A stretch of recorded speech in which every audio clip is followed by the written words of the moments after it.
Buenos días amigos, buenos días amigas, o buenas tardes, o como ustedes quieran. Bueno,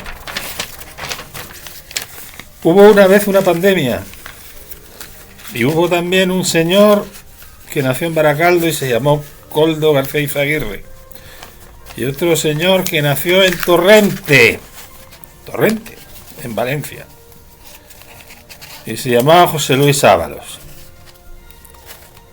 Y hasta hay un señor llamado Pedro Sánchez también, y que puede que nos encontremos en este momento ante el principio del fin de su reinado, como decimos siempre. Bueno, ya lo han visto. Al final, las decisiones que se tomaron en pandemia pasan factura. Empiezan a pasar factura al Partido Socialista y empiezan a pasarle factura porque vuelve el pasado, vuelve el modo de proceder de los Juan Guerra, de los Filesa, de los casos ERE, de los casos Roldán, de los casos Mariano Rubio, y vuelve en definitiva, bueno, hace poco tuvimos también al Tito Berni. Y es algo que suscita toda una serie de reflexiones que vamos a hacerles a ustedes. La primera será este escándalo, porque claro, vivimos en unos tiempos tan agitados. Esto acaba de iniciarse. Les hablo en el día en el que, y a pocas horas de que se haya consumado la negativa de Ábalos a ceder su acta, anunciada en una rueda de prensa, cuando lo que ha anunciado es que no, que él pasa al grupo mixto, pero que él se queda porque así se defiende mejor. Veremos qué es lo que va sucediendo en las próximas horas,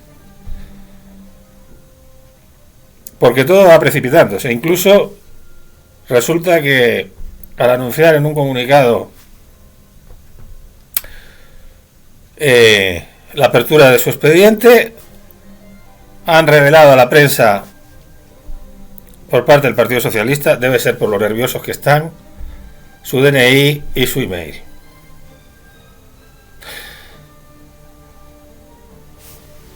Y esto puede ser una auténtica bomba de racimo para Pedro Sánchez y para el Partido Socialista.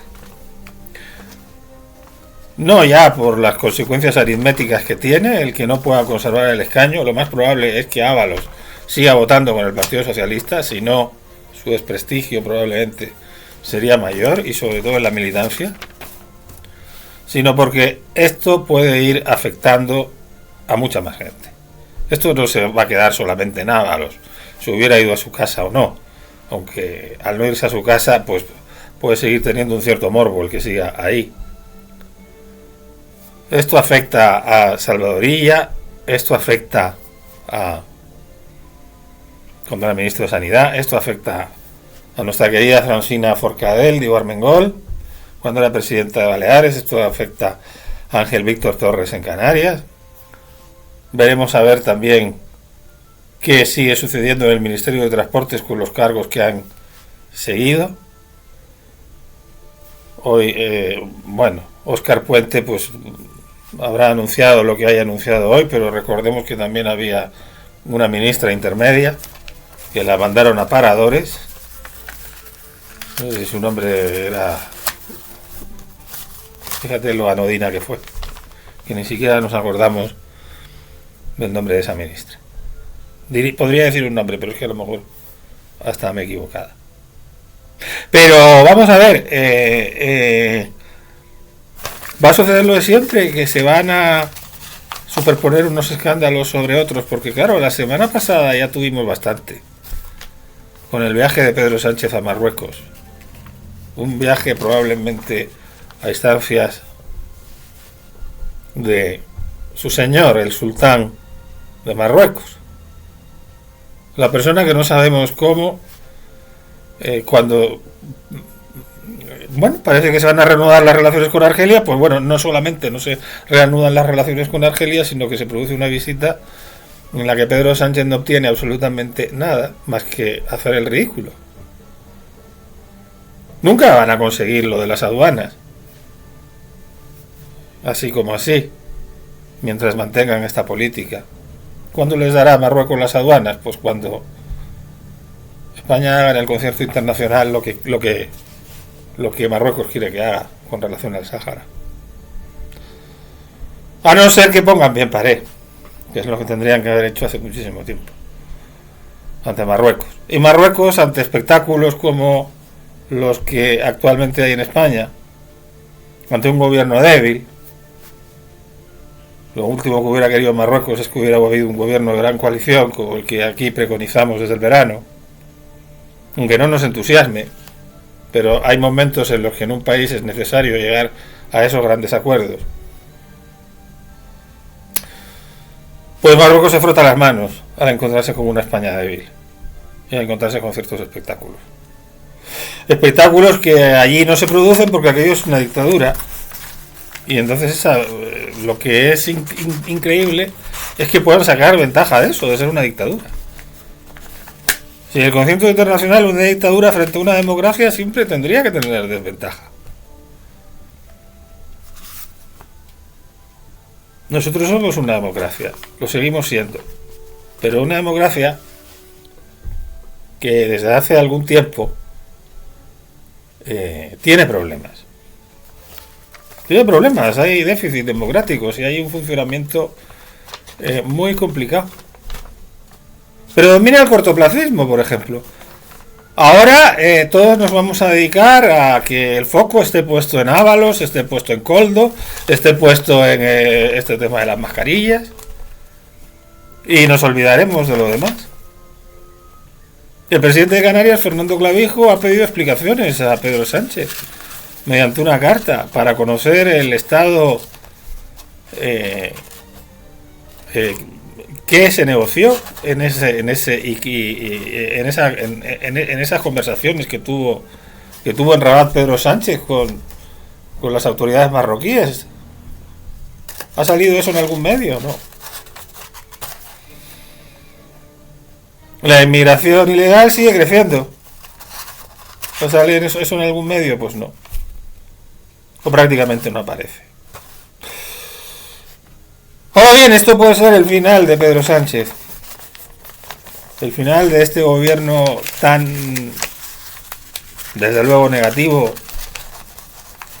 Si pensamos en el prestigio internacional de España, porque España hizo algo tan deleznable como renunciar a lo que había sido su planteamiento respecto al Sáhara Occidental de los últimos 40 años, lo que había sido su planteamiento tradicional. Y un gobierno que en muchísimos otros ámbitos de la vida, pues ha llevado unas políticas suicidas y absolutamente, por así decirlo, antinacionales. Empezando por el propio pacto de la amnistía. Un pacto alcanzado con un prófugo para ser presidente del gobierno a cambio de exonerar al dicho prófugo de sus delitos. ¿Puede haber mayor corrupción que esa? ¿Pero de qué estamos hablando cuando estamos hablando de estas otras corrupciones? Pero ¿de qué pero ¿por qué saca pecho y por qué se pega esos golpes de pecho Pedro Sánchez en los mítines y toda esta gente? ¿De que ellos son inflexibles contra la corrupción? Pero si la corrupción sois vosotros, y la mayor corrupción que habéis podido cometer es la de estar en el poder a cambio de de unos señores que os han chantajeado y os han dado los votos a cambio de que les dierais una amnistía. Y hasta el otro día lo que estábamos hablando era de que lo que os siguen pidiendo, y vamos a ver qué es lo que termináis haciendo, era que incluyerais los delitos de terrorismo y de alta traición en la amnistía también. Pero bueno, van a tener autoridad moral para hablar de corrupción, empezando por ahí. Si eso lo vienen haciendo a las claras desde que se vieron en la necesidad de los votos. y antes no tan a las claras desde el mes de marzo, el señor Santos Cerdín o Cerdán o como se llame, ha estado haciendo de palanganero de Sánchez en Bruselas, que él lo dijo en una entrevista, que ya había ido a ver a Puigdemont desde el mes de marzo. No es que se cayeran del caballo el día después de las elecciones y se dieran cuenta de que necesitaban los 7 votos. Es que ya estaban pensando en ello, aunque dijeran lo contrario. Porque lo que caracteriza al Partido Socialista Obrero Español desde hace muchos años es sobre todo la hipocresía. Un mal que probablemente tienen muchos políticos, pero que en el Partido Socialista Obrero Español, no sé, estaba por decir, es que está ya metido hasta el tuétano. No sé si es congénito o no, pero yo creo que está metida hasta el tuétano esa hipocresía. Pero si estaban ya negociando con Puigdemont antes de las elecciones, que eso se olvida siempre. El palanganero este, que por cierto es el que presentó a Koldo a Pedro Sánchez, estaba ya negociando con Santos Cerdán desde entonces, con el vampiro de Bruselas, con Puigdemont desde entonces. Un posible respaldo. Luego, claro, tienen la cara de encima en las últimas elecciones haber estado reprochando al PP que si la abuela de Feijóo fumaba, que si se reunieron, sí, tenía un encargo. Tenía un encargo para conseguir 176 escaños y ya lo dijeron, que ellos hablarían con todo el mundo menos con Bildu. Les hablaron en un momento de la amnistía y les dijeron que no. No es presidente del gobierno Feijóo precisamente por no ceder a lo que el caradura que tenemos en la Moncloa sí cedió. Y ahora pretende como poner unos cortafuegos. ¿Pero por qué relevó a Ábalos en el año 21? No sabía nada entonces, cuando ya entonces se rumoreaban cosas respecto a negocios y respecto a cuestiones. ¿O es que esto le ha cogido de nuevas? ¿O es por otro motivo? A lo mejor es por otro motivo por el que relevó a Ábalos. A lo mejor fue por contentar a Marruecos, vete a saber. Porque Ábalos en un momento dado hizo unas declaraciones en televisión española hablando de los espacios marítimos de Canarias y de los espacios de salvamento marítimo. Y curiosamente fue relevado en esa crisis ministerial que hubo en el año 21, después de hacer esas declaraciones. Entonces, ¿qué pasa? Que fue por eso a lo mejor.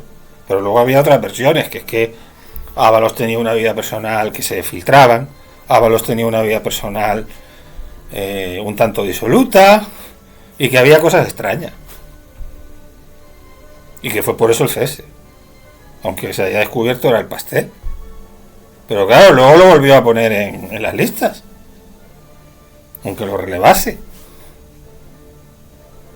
No sabía nada Pedro Sánchez. ¿Por qué lo relevó? No estaría mal que explicara por qué relevó a Ábalos en aquel momento. A lo mejor no lo reveló por corrupción. Si atendemos a lo que últimamente dice, de que él no sabía nada, a lo mejor no fue por eso. Que recordémoslo, lo relevó no solamente el Ministerio de Transportes, anteriormente Fomento, llamado anteriormente Fomento, sino también de la Secretaría de Organización del PSOE. ¿Qué pasa? Entonces, y además, ¿por qué ese doble relevo? Que lo expliquen. Porque también existe esta otra causa. Yo en Twitter lo comenté. Dije, mira, qué casualidad. Ábalos dice que hay zonas de salvamento que siguen siendo responsabilidad española porque España es potencia administradora del Sáhara. Y resulta que lo dijo, está ahí. Y resulta que llega a su relevo. ¿No será que también fue otro tributo que se pagó entonces al sultán marroquí? Y además de la cabeza de González Laya había que darle también de alguna manera la de Ábalos por atreverse a decir que las aguas del Sáhara Occidental a efectos de salvamento marítimo siguen siendo al menos formalmente de responsabilidad española. Yo no había oído nunca a nadie, y menos aún a un miembro del gobierno, que entonces era ministro de Fomento todavía, decir algo de una manera tan clara. A lo mejor fue por eso, por lo que se lo cargó. A lo mejor Pedro Sánchez no sabía nada de las corruptelas de Ábalos. Bien, en cualquier caso, como digo, esto puede ser una bomba de racimo. Porque la gente, nos guste o no nos guste, hay cosas que a la gente le preocupan más que otras. A la gente tú le hablas de la amnistía, o para qué podemos hablar de cuestiones como el prestigio internacional de España y temas como el Sáhara o esas cosas, y en el fondo le importan poco. En unos casos porque del tema en los medios de comunicación ni hablan nada, y en otros casos, pues bueno, como se habla mucho, pues y evidentemente la gente sensible y tonta no es, pues evidentemente clama contra la amnistía. Pero al final lo que menos le gusta a la gente, lo que es la corrupción, y es su bolsillo. Y cuando le atacan a su bolsillo, bien sea, por eso normalmente cuando hay crisis económicas eso afecta siempre a todos los gobiernos, pero cuando encima resulta que ocurre una cosa como esta, y además relacionada con algo tan serio como lo que fue la pandemia, cuando la gente estaba muriendo, pues es cuando estas cosas afectan más. Y bien, yo aquí entonces lo que tendríamos que preguntarnos son una serie de cosas. ¿Se aprendió algo? ¿Hemos aprendido algo con la pandemia? Han pasado 4 años desde aquella pesadilla tremenda que algunos, pues, quizá ni siquiera hayamos superado del todo aquello. Lo digo, si me permiten ustedes esta sinceridad. No es el momento, ni es el lugar, ni son las circunstancias de comentarlo. Pero aquello, ¿cómo se gestionó? Era difícil, era complicado. Se gestionó bien. Cuando se sabía que la pandemia había llegado a Italia desde el 23 de febrero, yo al menos siempre lo recordaré, desde el 23 de febrero del año 2020. Y no se tomaron ningún tipo de medidas, cuando en Italia ya estaba empezando a morir la gente. No se tomaron medidas en Barajas, no se quiso hacer nada. Empezaron a aparecer aquí casos, antes que Francia, y Francia nos tomó un poco la delantera. No nos habríamos librado de la pandemia, por supuesto que no. Pero ¿por qué no se empezaron a tomar medidas? Hay estudios internacionales que indican claramente que España fue uno de los países que peor gestionó la pandemia, sobre todo en sus primeras fases. Y por cierto, hay un señor por ahí, un mamarracho, un payaso. Vamos, no sé si de lo que vive es de payaso. Creo que era epidemiólogo, ¿no? Y que igual hasta es buena persona y todo. Que se llamaba Fernando Simón, creo. Bueno, pues este señor, claro, este payaso, porque su labor en lo que consistía era en hacer el payaso, o sea, se convirtió como en un icono del que la gente hacía memes y que pretendía ser la cara amable de la pandemia. Pero este señor se dedicó a decir que aquello no era nada, que iba a haber 2 o 3 casos, cuando ya el virus estaba en Italia. Y tardaron 2 semanas en contarnos la gravedad de lo que había, porque lo que les importaba era la manifestación del 8M. Con todo el respeto desde mi persona hacia esa causa, y hacia ese día, el Día de la Mujer, y hacia la causa del feminismo. Un respeto que ellos no tuvieron. Porque su empeño era que se llegara al 8M y se pudiera hacer la manifestación, que además el gobierno tenía poco tiempo todavía y ya estaban medio peleándose el sector de Podemos, el sector de Pablo Iglesias y su mujer, la señora esta que hizo una ley que lo que hizo fue sacar violadores a la calle. Pues ya estaban entonces peleándose por quién monopolizaba la manifestación, y cada uno iban en una pancarta distinta, los de Podemos y los del PSOE. Y esa noche fue cuando se dieron cuenta. Bueno, pues el payaso este del Simón también dijo que él a su hijo le diría que fuese a la manifestación. Yolanda Díaz, muy cuca siempre ella, prefirió no ir. No estuvo ni en una pancarta ni en otra. Sí, Yolanda, la novia de Puigdemont, la que fue a besuquearse con él. La novia de Drácula. Muy lista ella. ¿Nos acordamos todavía de aquel vídeo de la señora de Pablo Iglesias? Que le cogieron en la televisión vasca. Un vídeo medio robado, pero que se publicó. Están tomando medidas drásticas, tío, pero no se puede parar. Me demostró que sabían lo que había. Pero se empeñaron en que hubiera esa manifestación. También hubo un partido de fútbol, hubo un concierto de...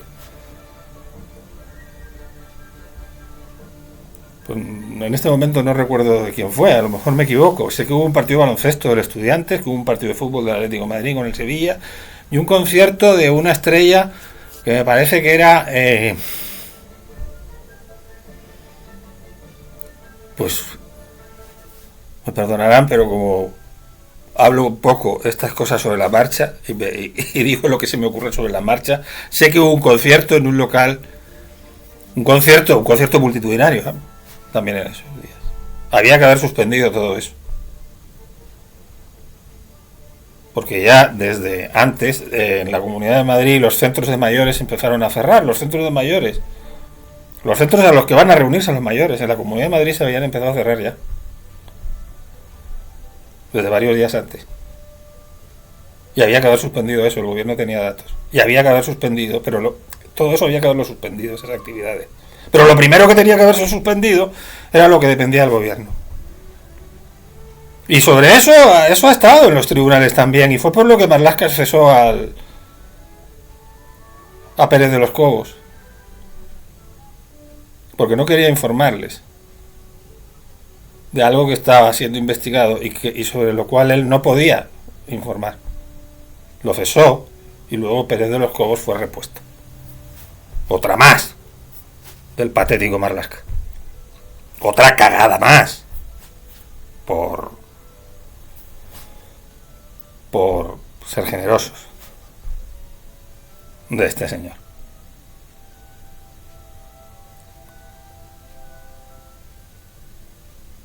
Relacionada con el que se conocía lo que ocurría y se tenían que haber tomado medidas antes. Está documentado también que ella y este payaso, que creo que se llama Fernando Simón, sí, no, es que hacía de payaso. O sea, si alguien me dice algo, es que este señor ejerció de eso. Luego, durante la pandemia, de lo que se trataba era de hacer chistes sobre él para que tuviéramos algo de lo que reírnos y con lo que consolarnos. Pero este señor, como tal, no funcionó. Pero él tenía conocimiento. Y a lo mejor es muy buena persona, ¿eh? A lo mejor seguramente lo es. Seguramente lo es. Pues forma de expresarse y de ser. Se le ve que mala gente no es. Pero el papelón que hizo fue tremendo.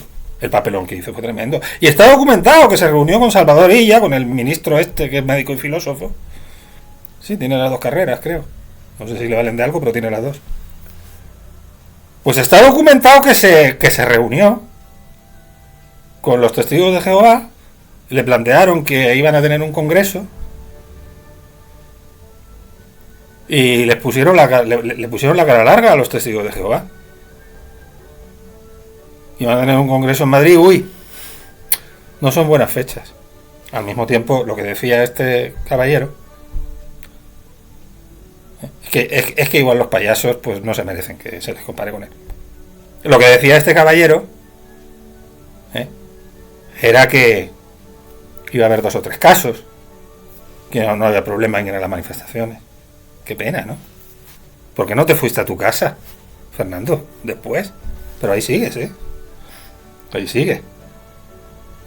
Y no solo eso, comité de expertos, que había unos comités de expertos que luego no existían.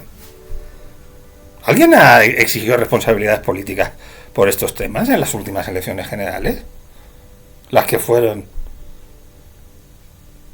en julio, el 26 de julio pasado. ¿Estuvo el tema de la pandemia en la campaña electoral?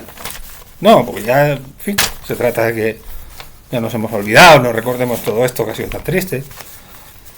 Han muerto más de 100.000 personas, 120.000. Se calcula que murieron por la pandemia, seguramente han muerto más. Luego están las secuelas, está cómo nos afectó a todos, a unos más, a otros menos. Pero se tenían que haber tomado medidas antes, se tenía que haber informado a la población mejor. Aunque fuera duro, porque luego fue mucho más duro.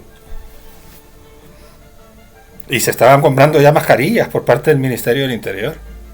Hay instrucciones. Desde que apareció estuvieron las primeras noticias de que había aparecido el virus en China, que fue en enero. Y ya desde entonces se empieza a ver instrucciones. Y todo eso está documentado. Pero Fernando Simón ahí sigue, ¿eh? Ahí sigue. Al resto de gente a todos se le piden responsabilidades. Por cierto, que venía del PP, ¿eh? Este estaba en el PP, este hizo su carrera con el PP y luego ha seguido con el PSOE. Y seguirá, bueno, no sé, a lo mejor si vuelve el PP sigue, yo lo sé. Luego era tremendo, oye, y que no tengo nada contra él. A lo mejor es una persona, además lo parece, además es que lo parece, que en lo personal, en lo humano, probablemente sea una persona, sea un gran tipo, sea una persona estupenda y además se le ve una persona amable, pues eso, suave, eso que le gustaba mucho a la gente, que fuera así. Pero claro, es que eso no empece para el papelón que hizo en muchísimos otros temas. A lo mejor muchas personas lo convertimos en cabeza de turco, porque detrás estaba ella, detrás estaba Pedro Sánchez, detrás estaban algunos intereses políticos. Pero en la política no hay siempre cabezas de turco. Por cosas que no hay siempre, no le cae siempre al final el pagar el pato a alguno. En este caso, curiosamente, no. En este caso nunca pagó el pato. Y siguió ahí. Cuando en otros muchos países hubo dimisiones. Y en nuestro país hubiera sido muy lógico que las hubiera ido. Ha habido, pero ahí sigue.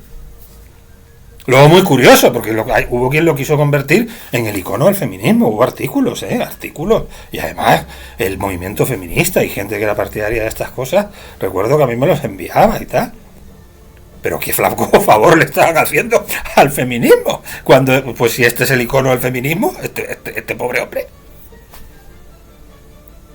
Porque porque exhibía en sus modales y en sus ademanes una nueva masculinidad. Pues qué pena. Exhibirá toda la nueva masculinidad que quiera, pero hizo un papelón tremendo. Por buena persona que sea, ¿eh?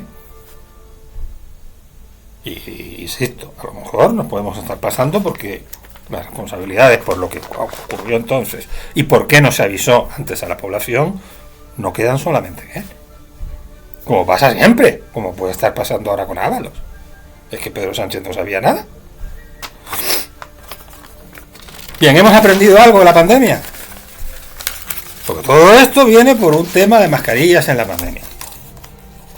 Y yo no quiero hablarles a ustedes ahora de los contratos, de que si esto, de que si otro, de que si la empresa Soluciones de Gestión. Eso ya lo tienen en otro sitio. Yo les quiero hacer otro tipo de reflexión. Y quiero preguntarnos, por ejemplo, si hemos aprendido algo. Al hilo de un artículo, porque me gusta citar algunas veces cuando hay gente que me inspira cosas, que ha aparecido en el diario Confidencial de Ramón González Ferris, en el que se pregunta por estas cosas. Pedro Sánchez decía que salíamos más fuertes y que saldríamos mejores. ¿Hemos salido más fuertes o mejores? Si volviéramos a encontrarnos en una parecida, lo haríamos mejor. Yo no lo sé. El tema de los contratos. De los contratos de las mascarillas. Ahí el problema que hubo es que no había mascarillas. Ese fue el mayor problema. Ese fue el mayor problema, que no había mascarillas. Y que las mascarillas, que se reveló que era un instrumento muy adecuado de protección, pues mira, otra de las del señor Simón se dedicó a decirnos que la mascarilla no valía para nada. Claro, porque no había. Que la mascarilla no protegía. Y luego después resulta que sí, que la mascarilla sí que era lo que protegía. Pero claro, no había. Tenían que haber empezado mucho antes. ¿Cómo nos encontraríamos ahora?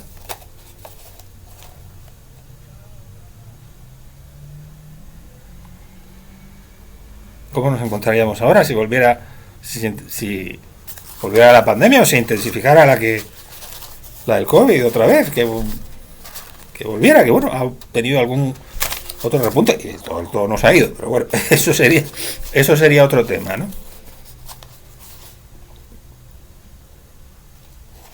Estaríamos preparados. Y luego, pues ocurrió esto, que de repente aparecían unos que compraban, que unos conseguidores, y bueno, todo eso es lo que tendrá que irse aclarando. Y se han anunciado varias comisiones de investigación. También para investigar lo que ha habido por parte de otras administraciones. Que también hay que decirlo, ¿eh? A mí nunca me pareció de recibo lo que se supo de Isabel Díaz Ayuso y de su hermano. Nunca me pareció de recibo. No sé si... Bueno, ha estado... se investigó y parece ser que se consideró que ahí no había ninguna ilegalidad. Pero yo personalmente, eso de que una persona se lleve una comisión millonaria o multimillonaria por hacer de intermediario en una historia... Yo, a lo mejor por eso me ha ido en la vida como me ha ido, ¿no? A lo mejor por eso me ha ido en la vida como me ha ido. Y luego después, porque eso sí que fue así. Y estaba por medio el hermano. Sí, vale, que sí, Isabel. Que lo tuyo fue legal todo. O al menos hasta ahora parece ser que ha sido así. Como me ha llamado siempre mucho la atención que la persona que pidió explicaciones a Isabel Díaz Ayuso, que fue Pablo Casado, terminara fuera del partido, porque al final el resultado fue ¿qué? Uy, ¿cuántos se van a estar dando de baja de estos gente que de Ayuso y tal? Uy, se me van a empezar a dar de baja suscriptores. Bueno, a lo mejor se me da de alta alguno. Yo digo las cosas tal como las pienso. Del mismo modo que también creo que la sanidad en Madrid dio la respuesta que pudo dar. Pero hombre, igual deberíamos preguntarnos si la respuesta no debía haber sido mejor. Y deberíamos preguntarnos si en estos 4 años, si volviera a ocurrir lo mismo, la respuesta en un sitio como Madrid podría ser mejor. Claro, Madrid se encontró con un problema muy gordo, ya lo he dicho antes del 8 de marzo, ya tuvieron que empezar a cerrar algunos centros de mayores porque se veía lo que estaba pasando. También había casos de gripes raras, que no se sabía muy bien qué eran. Y podría hablar de experiencias personales también en relación con eso.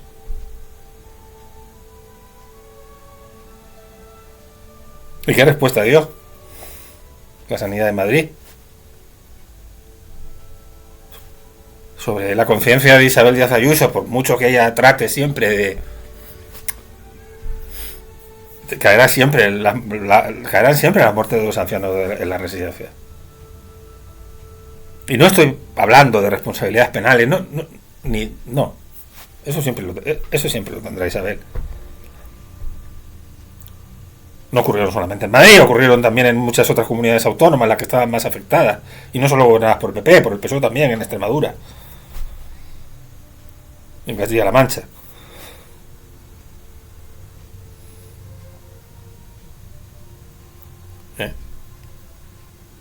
¿Y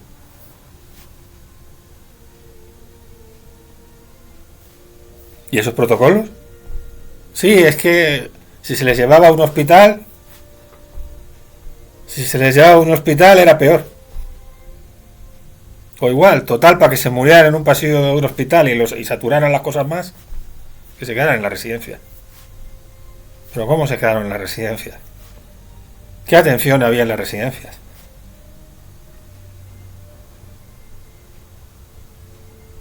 Y luego, claro, se hacía eso. Pero si podían ir a uno privado, se les llevaba a uno privado durante un tiempo. Todo eso sucedió. Sí, sucedió también, y sucedió en Madrid. Y es verdad, Madrid se encontró con un tsunami gordísimo y podía haber tenido, frente al tsunami, podía haber tenido unos diques. Bueno, si hubiera sido un poco mayor el dique, pues seguramente también los diques se hubieran desbordado, aunque hubiera habido una mayor atención. una atención primaria más potente, más vigorosa. Porque en los últimos años, desde que empezó la crisis, se han desmantelado muchas cosas y se han privatizado y no ha ido a mejor. Oye, que lo que tenemos lo mantengamos. Pero no ha mejorado. Para nada. Y ocurre cada invierno. Yo he sido testigo de ello en el hospital Gregorio Marañón. Durante esta pasada Navidad. Los enfermos en los pasillos. Y en los pasillos con la luz encendida, donde tenían que dormir. Y se ponía la mascarilla, no para bajo la nariz, sino en los ojos, como si fuera un antifaz. Eso ha ocurrido, ¿eh? ¿Hemos mejorado nuestra sanidad? Y si no la hemos mejorado, porque es complicado, ¿qué tenemos que hacer para poder mejorarla? El problema sigue, aunque no haya pandemia.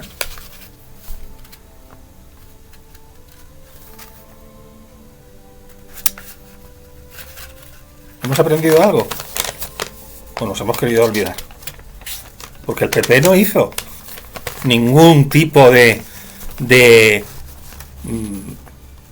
planteamiento en la campaña electoral de las generales respecto a la pandemia. ¿Por qué? Porque a lo mejor ellos tampoco salían muy bien parados. Preguntémonoslo. Ahí hubo una persona que dimitió en un momento dado y que fue el consejero de Ciudadanos. Fue un consejero de Ciudadanos. Bien. Y ese es un tema respecto al que tenemos que preguntarnos si hemos aprendido. La gestión de las residencias. El cómo se ejecutan los contratos con la administración. Claro, como era un momento que todo el mundo estaba muy agobiado, se contrató con quien fuera. Pero ha habido gente que se ha lucrado. Vamos a ver hasta dónde llegan los que se han lucrado, no se han lucrado. Hasta dónde hay responsabilidades políticas y hasta dónde no hay responsabilidades políticas. Y más cosas que sucedieron en la pandemia. Y que nadie ha querido acordarse de ellas. Por ejemplo, los estados de alarma. Oye, yo era el primer partidario de que se había que limitar derechos. Pero luego después fueron declarados inconstitucionales. Hubo un debate después sobre ese tema. Se lo preguntaba a este señor Ramón González Ferris en ese artículo que he mencionado antes. Hubo un debate después para que si nos encontrábamos en una igual, ¿qué se podía hacer en cuanto a limitación de derechos, en cuanto a que fueran declarados los estados de alarma inconstitucionales? Porque para hacer lo que se hizo se tenía que haber decretado no el estado de alarma, sino el estado de excepción. Que también se puede decretar el estado de excepción, hay procedimientos parlamentarios para ello. ¿Ha habido un debate de eso? No lo ha habido. Ojalá que esto, aparte de que para que se estén pegando y el pim pam pum de siempre, que oye, puede ser la puntilla para Sánchez, pero es que Sánchez, ya lo hemos dicho aquí, es que es por muchísimas otras cosas, es que la corrupción es él, simplemente por el modo como ha sido presidente del gobierno. Pero servirá este debate para que, aparte del pim pam pum, y para que sea para la manera de un frente más que la oposición y que el Partido Popular utilice contra Sánchez, servirá para algo, como para que pensemos en hacer las cosas mejor, no solamente en cuanto a los contratos de la administración. Y luego, ¿por qué no hemos hecho un debate sobre el tema de la pandemia y sobre si hemos aprendido algo? Hubo también en ese momento los llamados fondos de recuperación, los fondos Next Generation, porque se pretendía que España, y Sánchez hizo gran bandera de eso durante estos últimos años, durante la legislatura anterior, de que España pudiera sentarse en otras bases económicas, no solamente en la construcción y el turismo, que hubiera algún tipo de reindustrialización o algo parecido. ¿Ha habido algo? No ha habido nada. España va a seguir siendo un país de turismo y de ladrillo.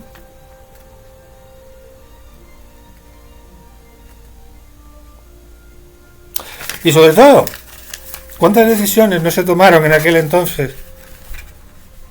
No por criterios técnicos, sino por criterios políticos y pensando en las encuestas.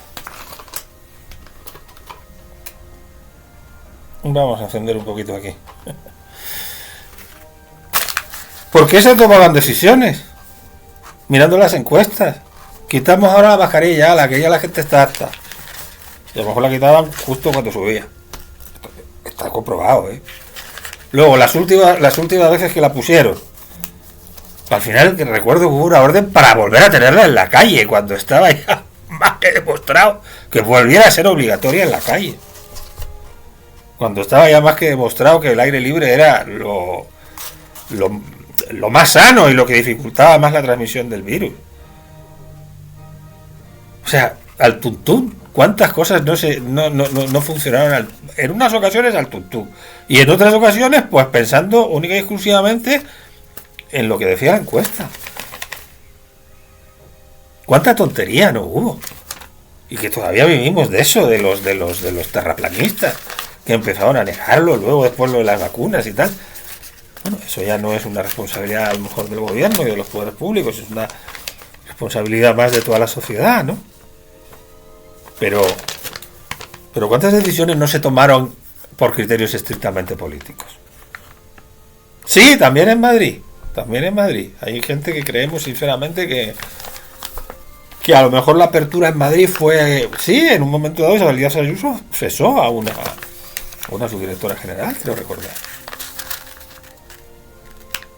Porque también en el gobierno autonómico, ya lo digo, hay muchas cosas de la gestión. Yo me acuerdo cuando sucedió todo esto, que no fueron de mi agrado, porque me parecieron un tanto cuestionables. ¿Cómo funcionó nuestro Estado autonómico?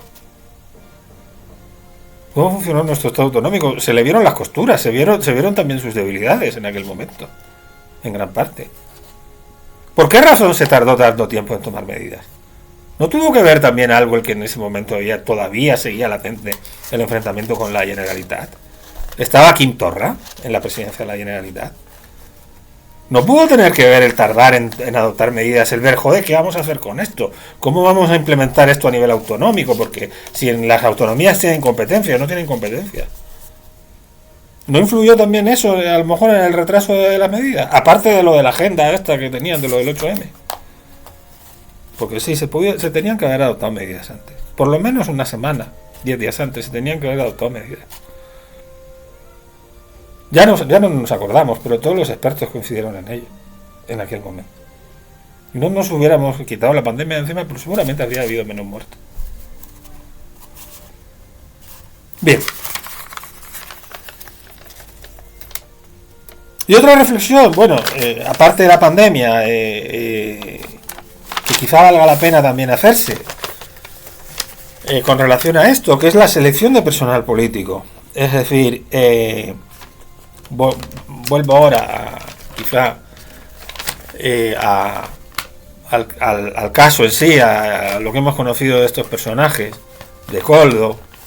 Ábalos ya lo conocíamos, pero ahora hemos venido a conocer a Koldo. ¿Cómo se explica que un personaje, que un señor como este Koldo pueda tener esa promoción en un partido político y convertirse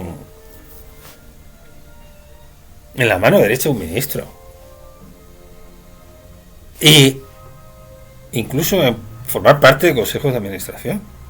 Luego hemos sabido que cobraba, esto ha aparecido también en estos días, que al mismo tiempo que cobraba del PSOE y que cobraba o del gobierno, esto, que también tenía un subsidio, tenía por una discapacidad también. Bueno, ya esto es lo que acaba de empezar, o sea, es que esto va a ser una bomba de racimo que va a ir. Pero bueno, ¿cómo se puede producir este ascenso de estas personas? Una persona que a lo mejor podía haber sido concejal en su pueblo. Oye, que fue portero, había sido su trabajo, que se había sido portero de Puticlub, no pasa nada por ser portero de Puticlub. Pero el problema no es que fuera portero de Puticlub, el problema es que sea portero de Puticlub, sea lo que sea, una persona pueda tener ese ascenso cuando no tiene estudios y cuando no tiene preparación. Y luego, bueno, claro, la responsabilidad de darle unas facultades para hacer determinadas cosas que no sabemos, está por aclarar hasta qué punto era conocido por Ábalos, por Sánchez, por Sánchez Cerdán, ¿no?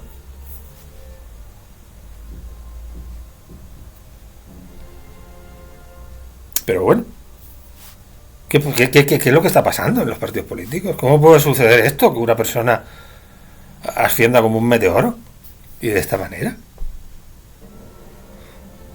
Claro, ¿quién va a la política? ¿La política van los mejores? No. Hace mucho tiempo que la política no van los mejores. Por eso cuando nos preguntamos entre lo que pasaba en la transición, en los primeros tiempos de la transición y lo que pasa ahora, que había otro personal político, pues claro que había otro personal político, porque ahora los mejores se van a otro lado. Se van a otro lado, primero porque la política está desprestigiada, segundo porque puede ganar muchísimo más dinero en otro lado. Sí, sí, y para ganar más dinero en la política es así, es como es. Claro. Tercero, porque la política hay que ser muy Quijote y hay que ser muy... Es decir, hay que tener un espíritu muy quijotesco para meterse en política. y lo digo un poco por propia experiencia también. Si es que lo que no vas es a trincar o simplemente es que no tienes otra cosa. La persona que tiene otra cosa, que tiene las posibilidades de otras cosas, y que la vida también muchas veces las oportunidades se te van de esas otras cosas. Entonces, si tienes oportunidad de otras cosas y al mismo tiempo resulta que lo que pretendes no es trincar, sino que vas de buena fe, es que tienes que ser muy Quijote. Y te van a pegar, y te van a pegar, te van a llegar tortas. Porque hasta que te hagas un cierto estatus en la política, vas a tener que llevarte muchas tortas. Y a lo mejor tienes que pegar alguna tú también, Todo esto que se dice de la piel dura del político. Bueno, a lo mejor los que tienen la piel dura son los que no tienen otra cosa. Y los que no... Y los que pretenden y los que van directamente a lo que van. Pero entonces, ¿dónde quedan los ideales? No digo que no pudiera tener unos ciertos ideales, Coldo. Señor que nació en Baracaldo, de una familia, parece ser que izquierda, de la margen izquierda, de una familia de izquierda, de la margen izquierda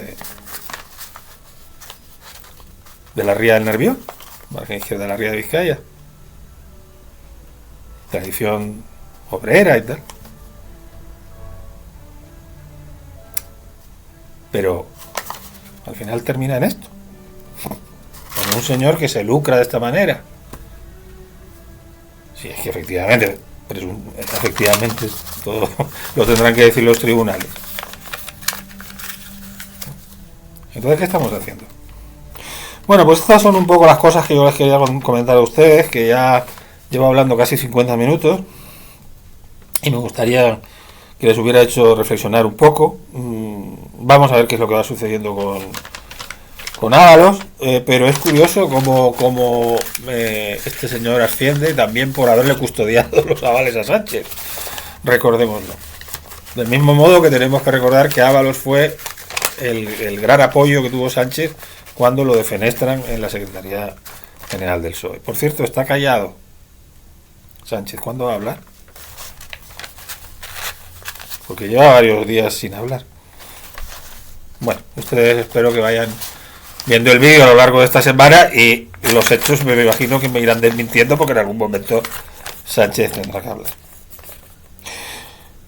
Bien, pues esto quería yo comentarles a ustedes y iremos viendo qué es lo que va sucediendo y trataremos también de mantenerles a ustedes al tanto de nuestras reflexiones. Ya saben, pueden seguirnos, pueden dar likes, pueden difundir nuestros vídeos, con eso nos darán ánimos. Hasta el próximo vídeo.